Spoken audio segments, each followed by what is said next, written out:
One of the stories that I will end up with, inshallah, is the story of a man by the name of Abdullah ibn Hudhafa as-Sahmi. What's his name? I want you to memorize that name. Because if I ask you who's the actor of this movie or the player of this game, we memorize them by heart. We know whom they married to, where they born, when they were born. We know everything about them. But when you talk about our heroes, our companions, may Allah be pleased with them and bring us with them in Jannah, we fail, unfortunately. So what's the companion's name? Abdullah ibn Hudhafa as-Sahmi. There is a purpose behind me asking you to memorize that name, because there is a homework, inshallah, for you before I leave Perth. There will be a homework, alright?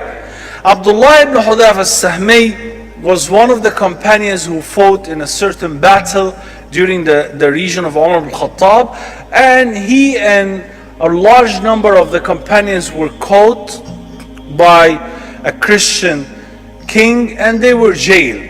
And then they brought Abdullah ibn Hudhafa as-Sahmi to the the Christian king's court, and he told him, embrace Christianity and I will give you half of my wealth. Just embrace Christianity.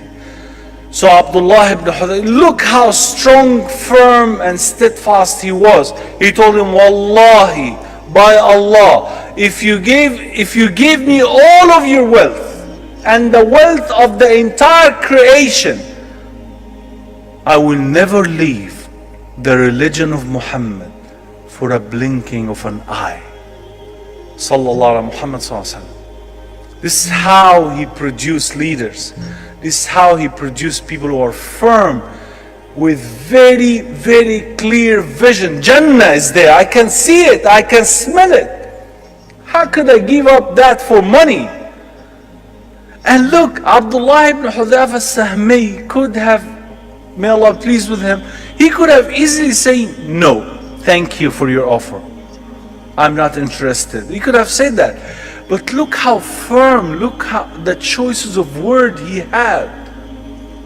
By Allah, I will never leave the religion of Muhammad sallallahu alaihi wasallam by a blinking of an eye.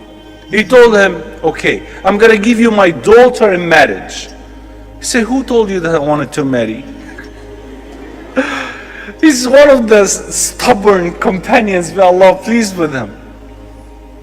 They jailed him in a cell and they sent after him a prostitute to seduce him inside his cell. And he ran from her within his cell. Radiallahu anhu arda. To an extent that the lady felt bored and she left the cell. She said, he's a rock. He's a rock, he's not moving. They prevented him from eating and drinking for 3 days until his neck, radiallahu anhu arda, was twisted from weakness. Then they provide him with pork and wine. He didn't touch them.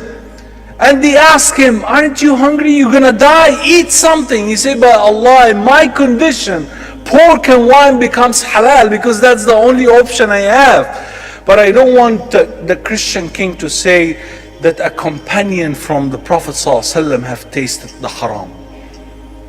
They hung him on a tree and the king told him, just shoot arrows toward his directions but don't hit him, just to scare him off. And he was firm. Imagine with me, he's on the tree, handcuffed, and the arrows coming left and right, and he was firm. He was firm. Ashhadu an la ilaha illallah wa ashhadu anna Muhammadar Rasulullah.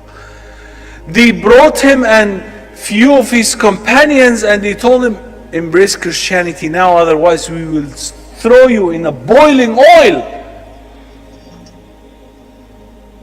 Imagine this. And the king ordered 2 of his companions to be thrown in a boiling oil. And Abdullah ibn Hudhafa as-Sahmi was saying that when they dipped them in, I saw their bones are floating on the surface of the oil. So he cried, radiallahu anhu ardah. So they thought that they have broken him. They informed the king that Abdullah ibn Hudhayfa al-Sahmi is crying now. He said, okay, bring him to me. Bring him now to me. Are you ready now to embrace Christianity? He said, no.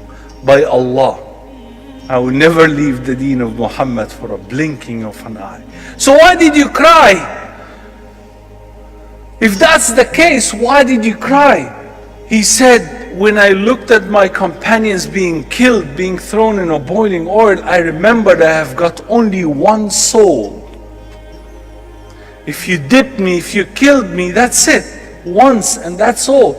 So I wished to have 100 souls, and you would kill me 100 times, and in every time I will die for the sake of Allah. That's how firm, steadfast he was. So the king lost hope. So he told him, okay, all right, kiss my head. You see, kiss my head and I will let you go free. He said, no. He said, even I will not allow you to kiss my head. Radiallahu anhu warda. What's his name? Abdullah ibn Hudhayfa al-Sahmi. Radiallahu anhu warda. He said, okay, kiss my head and I will let you go free, and I will free 60 of the Muslim prisoners. He said, no. Okay, kiss my head and I'll let you go free, and with you 120 prisoners. He said, no. Okay, kiss my head, please. And I'll let you go free, and with you 300 of the companions. He said, okay. He agreed. He was doing this to free his friends. And he went up to the king and he kissed his forehead.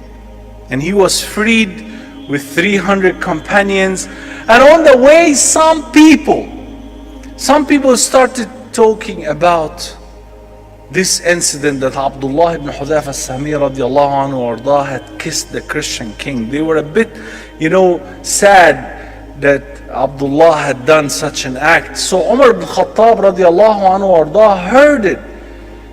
It came to his attention that some people are talking about Abdullah ibn Hudhayfa al-Sahmi. So he came in public and he said, Wallahi, it is a duty upon every Muslim to kiss the forehead of Abdullah ibn Hudhayfa al-Sahmi, and I will do it first.